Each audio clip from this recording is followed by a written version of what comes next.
하루를 살아가는 시편 묵상 11월 3일 묵상을 시작하겠습니다. 오늘은 시편 122편을 함께 묵상하겠습니다. 오늘 시편 묵상의 제목은 예배와 공동체를 향한 마음입니다. 오늘의 시편 말씀을 읽겠습니다. 시편 122편 1절에서 9절입니다. 사람이 내게 말하기를 여호와의 집에 올라가자 할 때 내가 기뻐하였도다.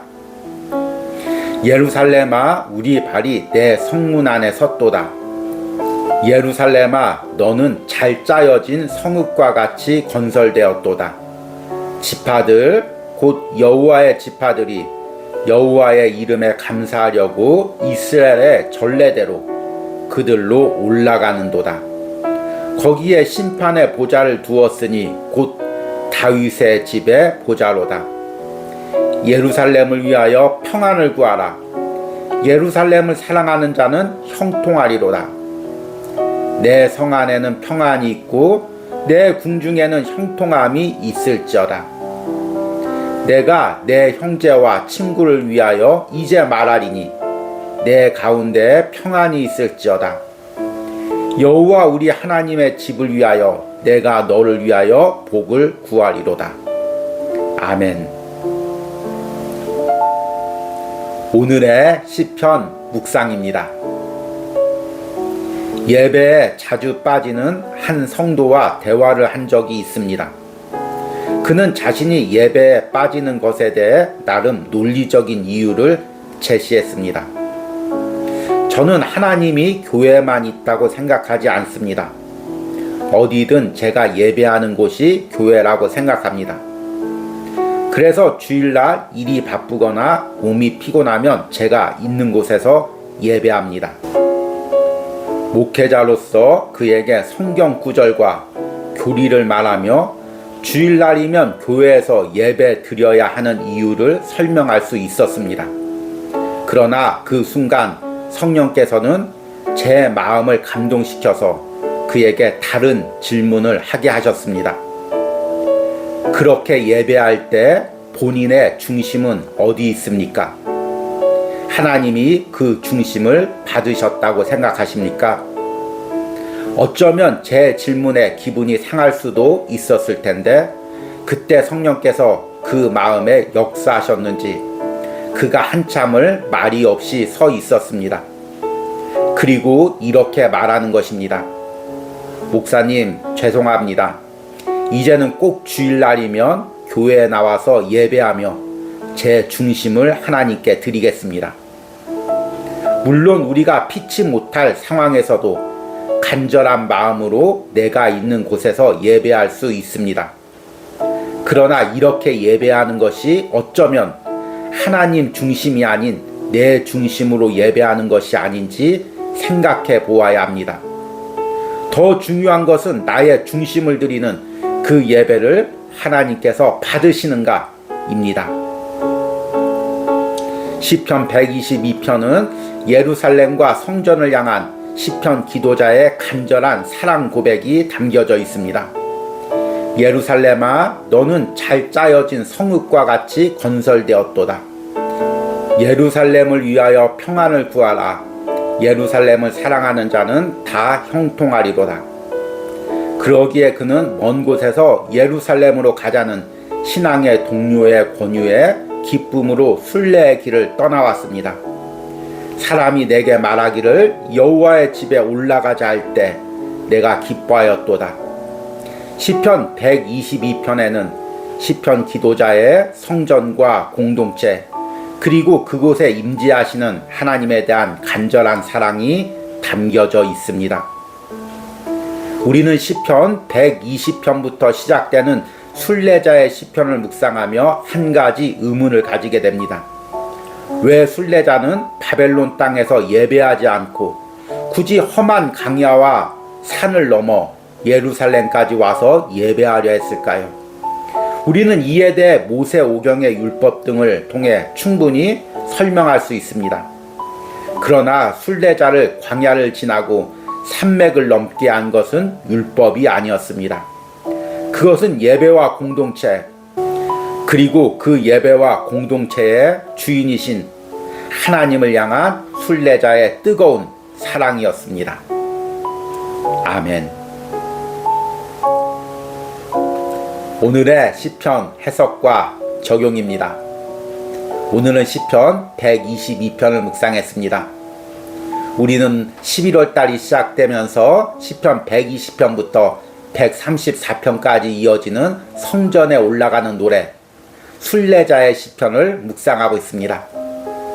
순례자의 시편이나 이스라엘의 각 지방에 살던 사람들이 절기 때마다 예루살렘에 올라와서 예배드리거나 아니면 바벨론 포로로 끌려가서 먼 땅에 흩어져 살던 백성들이 내 생에 단 한 차례라도 예루살렘으로 가서 예배하고자 하는 소망 가운데 순례의 길을 떠나면서 불렀던 노래들이고 기도입니다.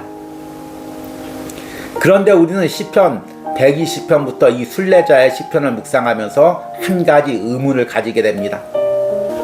바벨론의 포로로 끌려간 사람은 충분히 거기서도 교회를 세우고 그곳에서 예배하거나 아니면 가정에서 예배할 수 있었는데 왜 굳이 예루살렘까지 가서 그렇게 예배를 드려야 했을까요?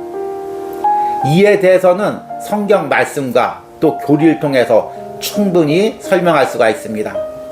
신명기에 보면 하나님은 가나안 땅에 들어가기 전에 이스라엘 백성들에게 아무 곳에서나 예배하지 말고 하나님께서 정해주신 한 장소에서 예배하라고 이야기하고 있습니다. 신명기 12장에 나오는 중앙성소 사상입니다. 또 신명기나 민수기의 부분에 보면 각 절기마다 이스라엘 남성들은 꼭 예루살렘에 와서 하나님께 예배하라고 이야기하고 있습니다. 또 교리적으로는 아직 예수님께서 이 땅에 오시지 않았기에 하나님께서 정해주신 율법대로 예루살렘에 가서 예배해야 된다고 설명할 수가 있습니다. 그리고 예수님께서 오셔서는 십자가에서 죽으심으로 성전 휘장이 찢어지고 이제 우리가 성전이 돼서 하나님께 예배하는 또 거룩한 제사장이자 성전이 되었다고 설명할 수도 있습니다. 그러나 오늘 시편 기도자의 중심을 이런 말씀의 구절이나 교리로만은 다 설명할 수가 없습니다. 오늘 시편 기도자는 하나님에 대한 뜨거운 사랑이 있었습니다. 하나님의 성전을 향한 뜨거운 마음이 있었습니다. 그 성전에서 함께 예배하는 공동체에 대한 뜨거운 마음이 있었습니다. 그래서 그는 그 험난한 광야를 지나고 위험한 산맥을 지나면서까지 어떻게든지 예루살렘에 와서 자신의 민족과 함께 그리고 공동체와 함께 예배하는 것을 꿈꿨습니다. 오늘 시편 122편 1절 말씀을 보면 사람이 내게 말하기를 여호와의 집에 올라가자 할 때 내가 기뻐하였도다. 이 사람이란 신앙의 동료일 수도 있고 같은 순례자일 수도 있습니다. 같이 예루살렘에 가서 예배하자 이렇게 이야기할 때 그 험난한 여정에도 불구하고 그 신앙의 동료의 권유에 기쁜 마음으로 반응하며 함께 예루살렘으로 가고자 결단했습니다. 그리고 그곳에 도착했을 때 그 예루살렘을 보았을 때 그 성전을 보았을 때 공동체를 보았을 때 그 안에 뜨거운 사랑이 일어나는 것을 느꼈습니다. 2절과 3절에 예루살렘아 우리 발이 내 성문 안에 섰도다. 예루살렘아 너는 잘 짜여진 성읍과 같이 건설되었도다. 여기서 3절 말씀을 글자 그대로 해석하면 성전을 보고 잘 짜여지고 잘 조직되어 있고 잘 건설되어 있구나 이런 의미로 해석할 수가 있습니다. 그러나 3절은 시편의 기도자의 그 영적인 마음을 고백하는 것입니다. 교회 왔을 때 공동체 왔을 때 함께 예배하는 모습을 보았을 때 하나님이 세우신 교회 하나님이 세우신 공동체의 마음에 그의 마음이 뜨거워지는 것입니다.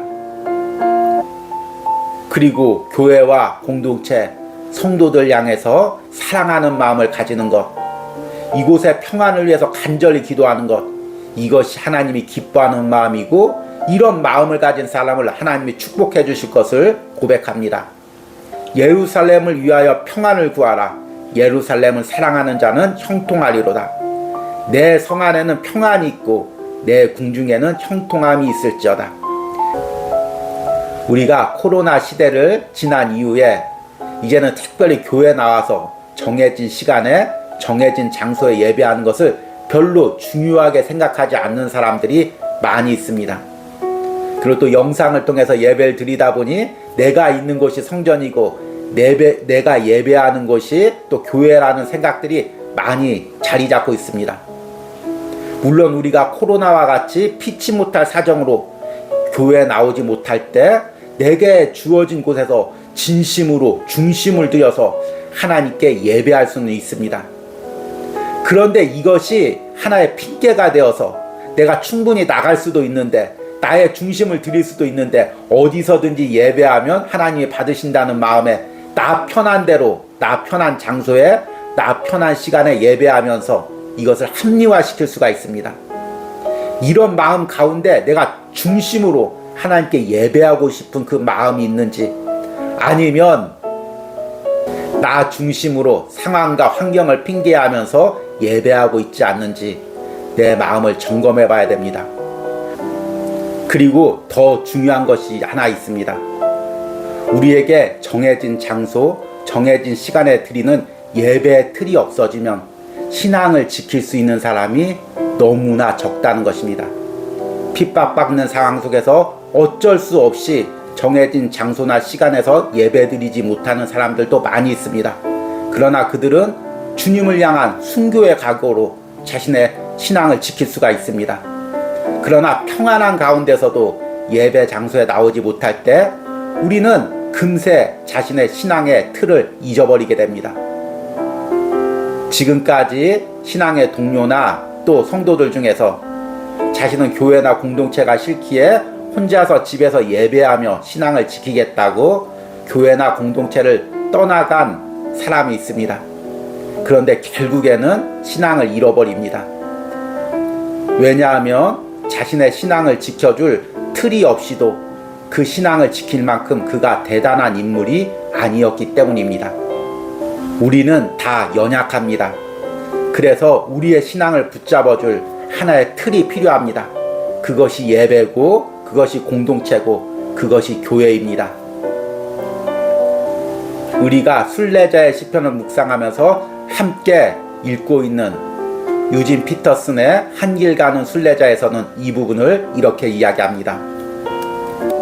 우리를 잡아줄 그러한 틀, 견고한 구조물 같은 느낌, 어떻게 하면 그러한 느낌을 가지고 우리의 현 위치를 분별하고 아무런 염려 없이 편안히 우리 할 일을 해낼 수 있을까? 우리 그리스도인들에게는 예배가 있다. 우리는 주일마다 탄탄하게 잘 지어진 곳, 각 지파가 올라가는 그곳에 들어간다. 거기서 인생에 대한 역동적인 정의를 얻는다. 즉 하나님이 우리를 어떻게 창조하셨으며 우리를 어디로 인도하시는지 그 길을 만나게 된다. 그리고 우리가 지금 서 있는 곳도 비로소 알게 된다.